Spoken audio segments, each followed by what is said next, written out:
بسم اللہ الرحمن الرحیم. ٹاپ اسٹوری کے ساتھ آپ کا میزبان الطاف ویانی حاضر خدمت ہے. ناظرین کرام، ملک کی صورتحال پر تو ہم کم و بیش ہر ہفتے بات چیت کرتے ہی ہیں، اور اس کا کیا اثر آپ سب پر اور ان ارباب اختیار پر جن کا ذکر ہم ہر بار ہر پروگرام میں کرتے ہیں ہوتا ہے. یہ تو شاید میرا خیال ہے کہ اس پر بات کرنا تو فضول سی اس طرح سے لگتی ہے بات کہ کسی کے کان پر جو رینگنا آج کل کے زمانے میں بڑا مشکل ہے، کیونکہ ہر ایک کے اپنے اپنے مفادات ہوتے ہیں.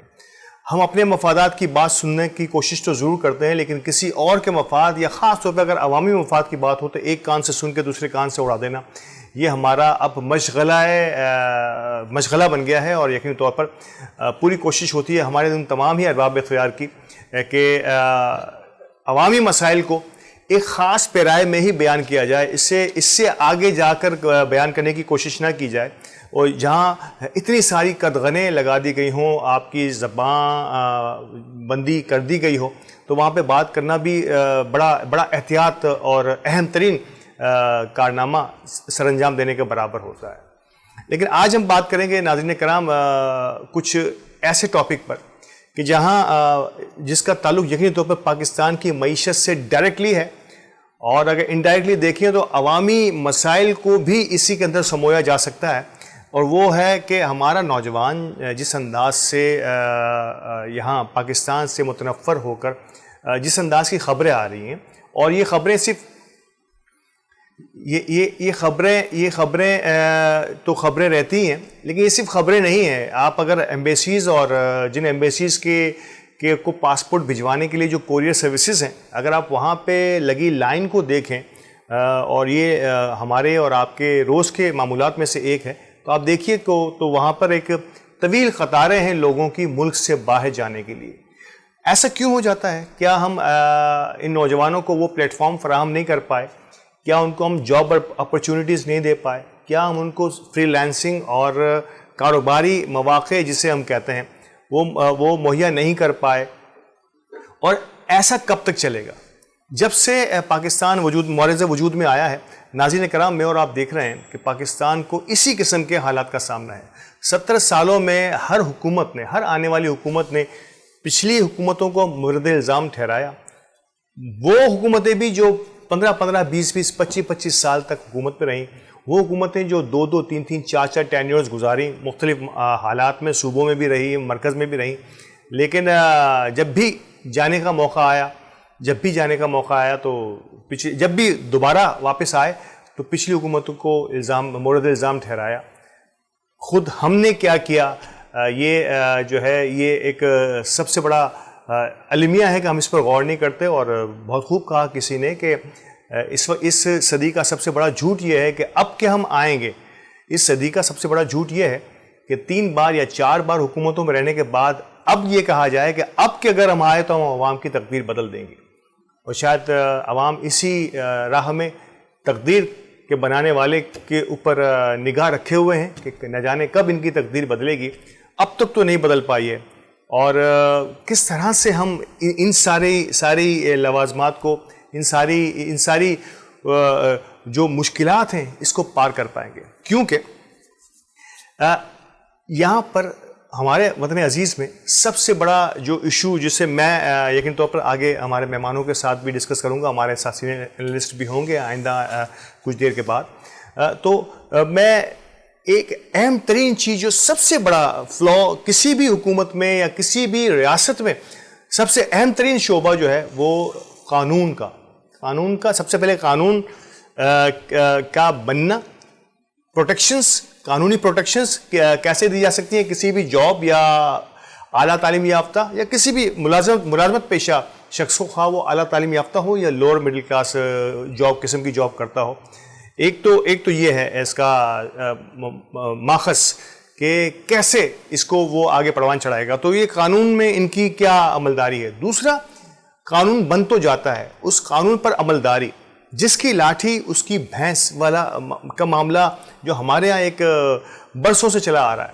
اور یہ صرف ملازمت پیشہ لوگوں کی میں بات نہیں کر رہا، کاروباری دنیا میں بھی اسی قسم کا کچھ سسٹم رائج ہے کہ اگر آپ کچھ کر گزرنے کی صلاحیت رکھتے ہیں، اور اگر آپ کے پاس آپ کے تعلقات، آپ کے دوست احباب اور آپ کی جو پہنچ جسے ہم کہتے ہیں، آپ کی ٹور جسے ہم عام الفاظ میں کہتے ہیں، اگر وہ ایسی ہے کہ آپ ایک بڑے بزنس کو اسٹیبلش کر سکتے ہیں اور پھر اسے سنبھال بھی سکتے ہیں، تو شاید تو پھر تو کوئی آپ کے لیے آگے آنے والی دنیا میں کوئی پرابلم نظر نہیں آتی، کوئی مسائل نظر نہیں آتے. لیکن اگر میں اور آپ دیکھیں کہ ایک عام بندہ، ایک عام گراس روٹ سے نکلنے والا چھوٹا سا ملازمت پیشہ شخص اگر کاروبار کی طرف جانے کی کوشش کرے، اس چھوٹے کاروبار سے مڈل کلاس میڈیم کاروبار کی طرف، میڈیم سے کسی بڑے اسکیل پر کاروباری دنیا کی طرف جانے کی کوشش کرے، تو اس کو کن کن مشکلات کا سامنا کرنا پڑتا ہے یا پڑتا رہنا ہوگا، اس پر میں اور آپ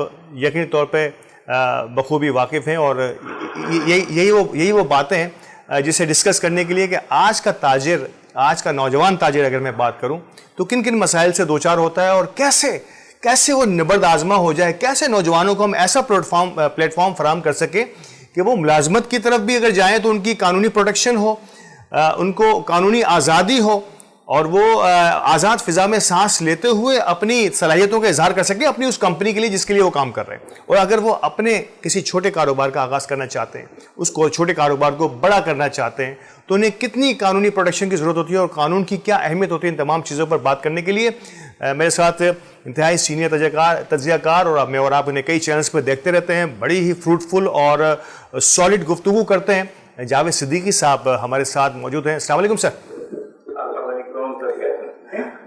الحمدللہ جاوید صاحب، بہت شکریہ ایک بار پھر ہمارے لیے وقت نکالنے کے لیے. اور جب بھی مجھے موقع ملتا ہے، خاص طور پہ اگر نوجوانوں کی بات ہو رہی ہو، تو پہلا نام میرے ذہن میں یقینی طور پر جاوید صاحب آپ ہی کا آتا ہے، کہ کیونکہ نوجوانوں کی نمائندگی نوجوان ہی کر سکتا ہے. آپ ایک نوجوان تاجر رہنما ہیں، کراچی الیکٹرانکس ڈیلر ایسوسی ایشن اور اس کی لا اینڈ آرڈر کمیٹی کے روح رواں ہیں.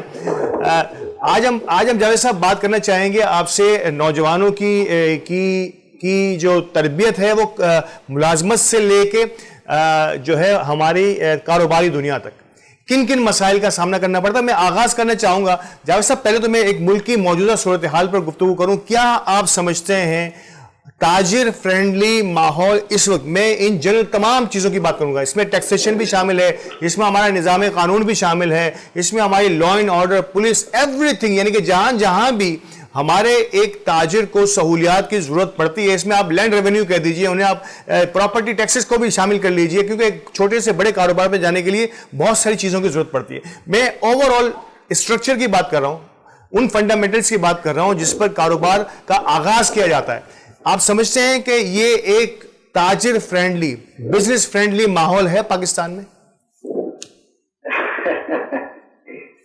سر، آپ ایک جملے میں بہت لمبی بات کر گئے اور سب کچھ کہہ گئے، مگر میں اتنا کہوں گا کہ پوچھا جو حال کسی نے میرے ملک کا، سر جوا کے بس اتنا ہی کہا کہ لوگ تو زندہ ہیں، بندوں کا پتہ ہے.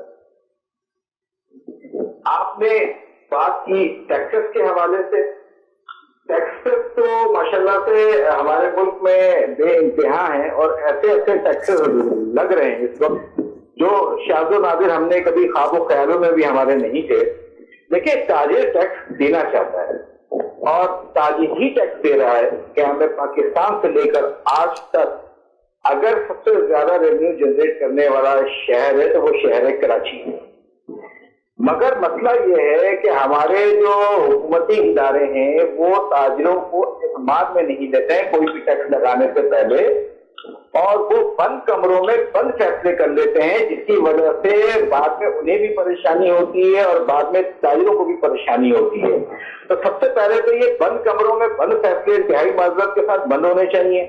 آپ کوئی بھی کام کریں، آپ تاجروں کو اعتماد میں لے لیں، اور خاص کر آپ اعتماد ان تاجروں کو لیں جو شہر کراچی کے یا کسی بھی جگہ کے وہ اسٹیک ہولڈر ہوں.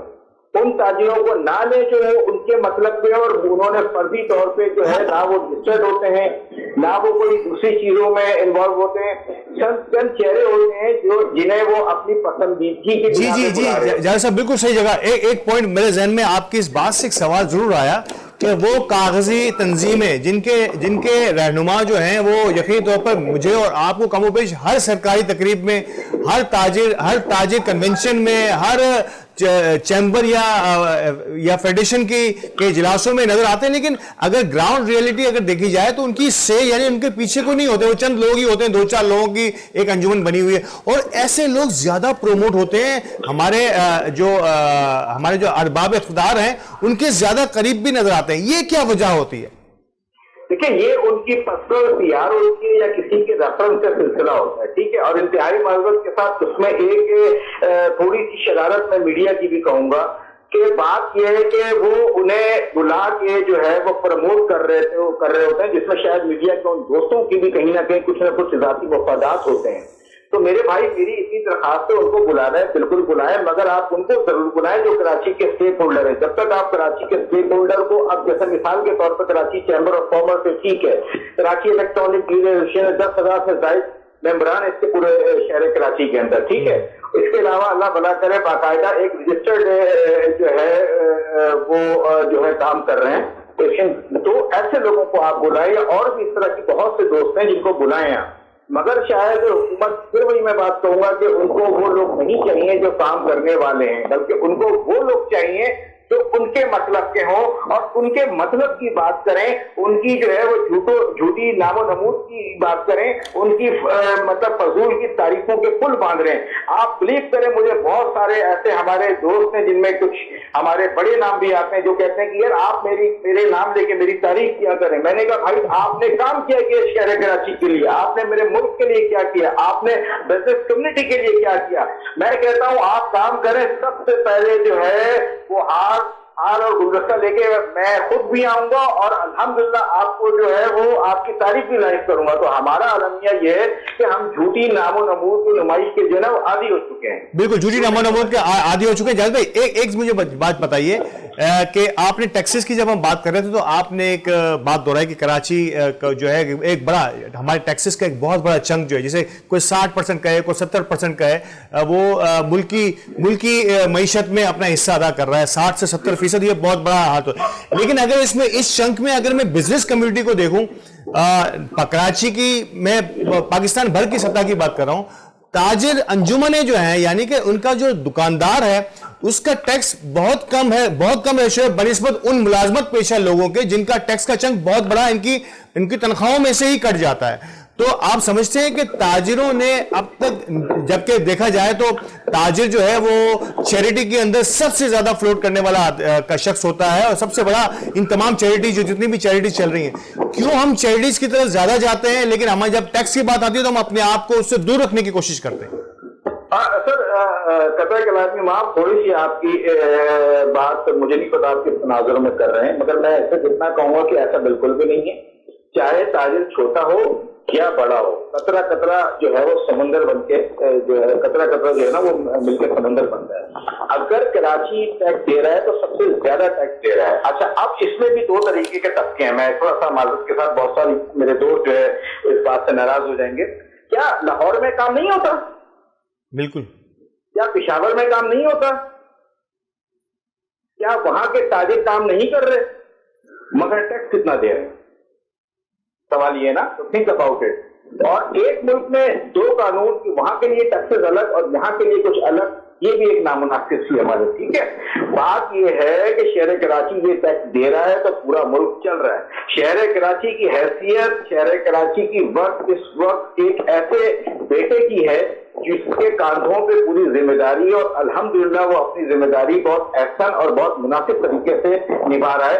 مگر ہمارا المیہ یہ ہے کہ اس شہر کے بیٹے کو کے ساتھ ہی جو ہے نا وہ ناانصافی ہو رہی ہے, چاہے وہ تاجر کی شکل میں ہو, چاہے وہ عوام کی شکل میں ہو. کیا وجہ ہے کہ 70% جنریٹ کر کے دینے والا شہر, کیا وجہ ہے کہ 92% گورنمنٹ آف سندھ کو دینے والا شہر آج وہ بے آسرا ہے, آج وہ بے یار و مددگار ہے, کوئی اس کا پرسان حال نہیں ہے؟ کیوں نہیں پوچھتے؟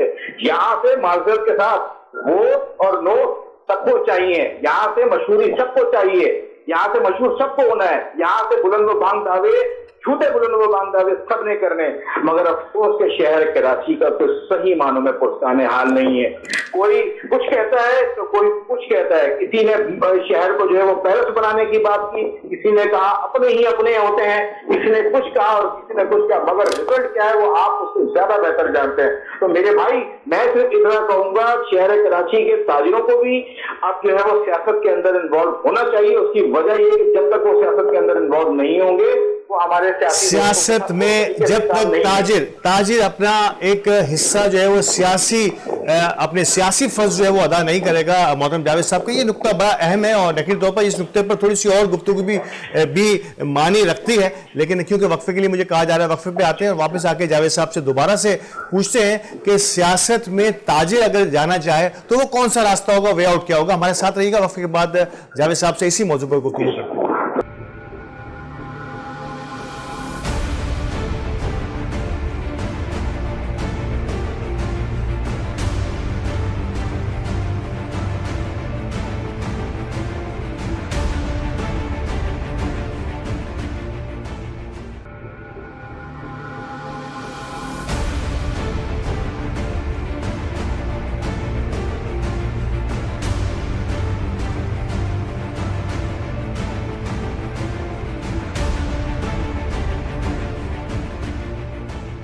ویلکم بیک ناظرین، اور وقفے کے بعد یقینی طور پر جس موضوع پر جس نقطے پر میں نے محترم جاوید صاحب کو ہمارے ساتھ روکا تھا، جاوید صدیقی صاحب ہمارے ساتھ موجود ہیں اور سینئر تجزیہ کار ہیں اور زندگی کے کسی بھی شعبے پر جب بھی انہیں بات کرنے کا موقع ملتا ہے وہ بڑی دلیل کے ساتھ بات کرتے ہیں. اور نو ڈاؤٹ شہر کراچی کی بات ہو رہی ہے تو میں مینڈیٹ کی بات کروں گا. سر کراچی کا ایک بہت بڑا مینڈیٹ بھی ہے اور کراچی کے مینڈیٹ ریسنٹلی اگر ہم سیاسی طور پر کی طرف ڈیپلی سیاست کی اگر میں بات نہ بھی کروں تو کیا آپ سمجھتے ہیں کہ کراچی کے مینڈیٹ کو بھی ہمیشہ سے روندا گیا؟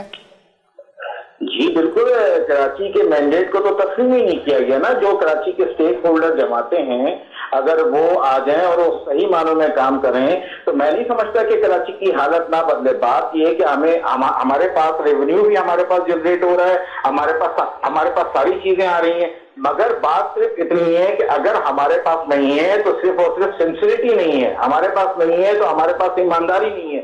تو میرے بھائی جب تک آپ کسی ایمانداری اور سنسیریٹی کے ساتھ کام نہیں کریں گے تو کیسے ہوگا؟ دیکھیں پیسے ہمارے پاس بہت ہیں، آپ میری بات سمجھیں، مگر ان پیسوں کو اگر ہم معذرت کے ساتھ عیاشیوں میں اڑا دیں گے یا ان پیسوں کو ہم ذاتی مفادات کے لیے استعمال کریں گے تو پھر کیسے ہوگا؟ تو بات یہ ہے کہ کام کرنے کے لیے سب سے زیادہ چیز جو ضروری ہے وہ اس وقت سنسیریٹی ہونی چاہیے، جو کہ ہمارے انتہائی معذرت کے ساتھ ہمارے سیاسی دوستوں میں نہیں نظر آتی. جاوید صاحب کچھ نہیں کرتے. قیادت کی بڑی ضرورت ہوتی ہے. اگر کسی بھی شہر کو اگر گھر میں بھی اگر آپ نے کسی سسٹم کو چلانا ہو، گھر کے سسٹم کو چلانے کے لیے بھی تو ایک قابل اعتماد جس پہ تمام گھر والوں کا اعتماد ہو، جس میں تمام گھر والوں کو ٹرسٹ ہو، ایسی ہی ایک قیادت جو ہے وہ گھر کے اندر یقینی طور پہ کہیں باپ اور کہیں چچا کہیں تایا کی صورت میں موجود ہوتی ہے. آپ سمجھتے ہیں کہ کراچی میں ایک ایسا فقدان ہے، ہم کو ٹکڑوں میں، ٹولیوں میں، زبانوں میں، علاقوں میں، مسلکوں میں ایسے بانٹ دیا گیا ہے کہ شاید ایک یک طرفہ یا ایک کلی قیادت جو ہے نا شاید اب ناپید ہوتی نظر آ رہی ہے، اور یہی وجہ ہے کہ کراچی جو ہے وہ اپنی بولیوں میں سب مگن ہے. دیکھیں میں نے پہلے بھی شاید ایک پروگرام میں آپ کی ایک بات کہی تھی کہ کسی بھی قوم کو برباد کرنا ہو نا تو ڈیوائڈ اینڈ رول کے فارمولے پہ عمل کرو. انہیں توڑ دو، انہیں تقسیم کر دو، انہیں مذہب کے نام پہ، انہیں فرقوں کے نام پہ بانٹ دو اور انہیں آپس میں لڑا دو. وہ قوم کبھی واپس جو ہے نا ابھر نہیں سکتی. تو سب سے پہلے تو بھائی آپ میں اور تمام سننے والے اپنے سامعین کی قارئین کو یہ بات کہوں گا کہ ہم اللہ کو تو مانتے ہیں، ہم اللہ کی نہیں مانتے. میرے بھائی آپ یہ دیکھو کہ ہمارے قرآن میں کیا لکھا ہوا ہے. ہم یہاں ایک دوسرے کے اوپر کیچڑ اچھال دیں گے تو وہ پھر کس طرح کام ہوگا؟ تو میرے بھائی بات صرف اتنی. ابھی آپ نے ایک بات اور کہی کہ لوگ سیاست کے حوالے سے، تو میں کہتا ہوں کہ اب بزنس کمیونٹی کا وقت آ چکا ہے کہ سیاست میں آنا چاہیے. اس کی وجہ یہ ہے کہ ہم جو ہے اپنے بیڈ روم میں اور ڈرائنگ روم کے میں اے سی والے روم میں معذرت کے ساتھ ہمارے بہت سارے تاجر رہنما ایسے ہیں کہ اور بیٹھ کے جو ہے وہ چائے نوش کر رہے ہوتے ہیں اور جو ہے ملک کی معیشت کے اوپر تبصرہ کر رہے ہوتے ہیں کہ فلاں سیاستدان نے یہ کر دیا، فلاں اس نے یہ کر دیا. تو میں ان کو بھی یہ بات کہوں گا، مجھ سمیت میں بھی اس میں شامل ہوں، ٹھیک ہے، کہ اب میدان میں وقت آ چکا ہے کہ اب میدان میں آئیں اور اپنا کردار ادا کریں. اس کی وجہ یہ ہے کہ یاد رکھنا کہ غلامی میں ناکام آتی ہے تقدیر نہ تدبیر، جب وہ ذوق یقین پیدا تو کٹ جاتی ہے زنجیر. میرے بھائی اس زنجیر کو توڑنا ہے, اس زنجیر کو اب جو ہے نا بہت ہو گیا. اچھا, کیا اس کا طریقہ کار کیا ہوگا جاوید صاحب؟ میں یہ آخری سوال کر لوں اس موضوع پر جس کو آپ نے چھیڑ دیا ہے کہ تاجر کو بھی یقینی طور پہ سیاست میں اپنا عمل دخل بڑھانا ہوگا تبھی ہم کراچی کی تقدیر بدل سکتے ہیں. اس کا طریقہ کار کیا ہوگا؟ کیا تاجر انجمنیں جو ہے وہ چیمبر کی سطح پر کوئی ایسا پلیٹ فارم بنائیں گی, یا اپنی کوئی سیاسی جماعت بنائیں گی, یا مختلف سیاسی جماعتیں جو موجود ہیں اس کا حصہ بن جائیں گی؟ دیکھیں ہم ہمیشہ ایک بات کہتے ہیں نا کہ یار یہ گندگی ہے, مگر جب تک آپ گندگی کے اندر اتریں گے نہیں اس وقت تک اس کی صفائی کیسے ہوگی؟ کیا بات اترے بغیر, بالکل صحیح, اترے بغیر کیا آپ اس کی گہرائی کا اندازہ لگا سکتے ہیں؟ مجھے آپ بتائیں. بالکل نہیں. دوسری بات آپ نے کہا دیکھیں ہمارا کیونکہ ہم تو بیسکلی طور پہ اس وقت we are neutral people, we are belong from business community, ٹھیک ہے نا. مگر اب میں کہتا ہوں کہ اس لیول پہ ایک ایسی سیٹیں ہونی چاہیے اور جو کراچی کے اسٹیک ہولڈر ہیں ان کو بھی چاہیے کہ جو ایشین مطلب بڑی ایشین ہے جیسے پیتا ہو گئی یا چیمبر ہو گیا, یہ دو مطلب یہ, اور اس طرح کے بہت سارے ہمارے دوست ہیں, اس سیٹ کو ایک ریزرو کریں اور خصوصی طور پہ ان کا ایک ریپرزینٹیٹو بیٹھے حکومتی ایوان میں, تاکہ اگر حکومت کے یہ ناقص العقل لوگ اگر کوئی انتہائی معذرت کے ساتھ غلط فیصلہ کریں تو وہاں پہ ان کو روکیں. ہمارا عالمیہ یہ ہے کہ یہ فیصلہ بند کمروں میں کر دیتے ہیں, بند کمروں میں بند فیصلے کر دیتے ہیں اور بعد میں خود بھی پچھتاتے ہیں اور اس سے زیادہ ہمارے لیے پریشانی ہوتی ہے. دیکھیں تاجر کا کام نہیں ہے کہ وہ سڑکوں پر آئے, تاجروں کو کام نہیں ہے وہ دھرنا دے, مگر آپ دیکھ لیں 2.5-3 سالوں سے کیا ہو رہا ہے, وہ دھرنا بھی دے رہے ہیں, وہ سڑکوں پہ بھی آ رہا ہے. تو میرے بھائی خدا را تاجر کو تاجر رہنے دیں. میں وارن کرتا ہوں اپنے تمام سیاسی دوستوں کو, میں اور آپ کو پتا ہے میں ببانگا ریکول بات کرتا ہوں اور اسٹیٹ فارورڈ بات کرتا ہوں, کہ خود یقین کریں اگر یہ سیاسی دوست سے میں درخواست کروں گا کہ وہ اپنا کام پراپر کریں اور تاجروں کو ریلیف دیں. اگر یہ تاجر جو ہے سیاست کے اندر آ گیا تو آپ کا جو ہے بوریا بستر گول ہو جائے گا, آپ کا بوریا بستر گول ہو جائے گا. جاوید صاحب ایک اور سوال جو میرے ذہن میں آپ سے بات کرتے ہوئے آ رہا ہے, قانون کی عملداری, اور پھر سب سے پہلے قانون بنے ہوئے تو بہت سارے ہیں, اگر کاغذوں میں دیکھا جائے تو بے پناہ قانون ہے. ہمارے ہاں تو آئین کی کوئی قدر نہیں کرتا, تو قوانین کی کیا بات ہے. قوانین بنتے ہیں لیکن ان قوانین پر عمل نہیں ہوتا. آپ کیا سمجھتے ہیں کہ قانونی پروٹیکشن کسی بھی تاجر کے لیے, میں تو کہہ رہا ہوں کسی بھی انسان کے لیے, ایک قانونی پروٹیکشن جس سے پتہ ہو, اس سے علم ہو کہ یہ میرا رائٹ ہے, یہ میرے حقوق ہیں جو آئین مجھے دیتا ہے, جو قانون مجھے دیتا ہے, اس پہ اگر کسی نے قدغن لگانے کی کوشش کی, کسی نے اس میں رکاوٹ ڈالنے کی کوشش کی, تو مجھے قانون کا دروازہ کھٹکھٹانے میں کوئی آڑ نہیں ہونی چاہیے. سمجھتے ہیں آپ کہ کیا آج قانون کے دروازے ہر تاجر, چھوٹے بڑے تاجر کے لیے اسی طرح سے کھلے ہیں جیسے کہ ہونے چاہیے؟ دیکھیں ماشاءاللہ سے ہمارا ملک جو ہے وہ غالباً 168ویں یا 169 نمبر پہ تو اس میں آ گیا ترقی کے لحاظ سے, اور قانون ہر چیز کا ہے, اس میں کوئی دو رائے نہیں ہے, مگر شاید انصاف کا جو طریقہ کار ہے اس کے لیے جو ہے حضرت جو ہے نا ان کو مطلب ایک بہت لمبی عمر چاہیے, مطلب کہ سوچتے سوچتے اس کی عمر تو گزر جاتی ہے. میں آپ کو ایک قانون پہ ایک چھوٹا سا لطیفہ سنا دیتا ہوں معذرت کے ساتھ, ٹھیک ہے.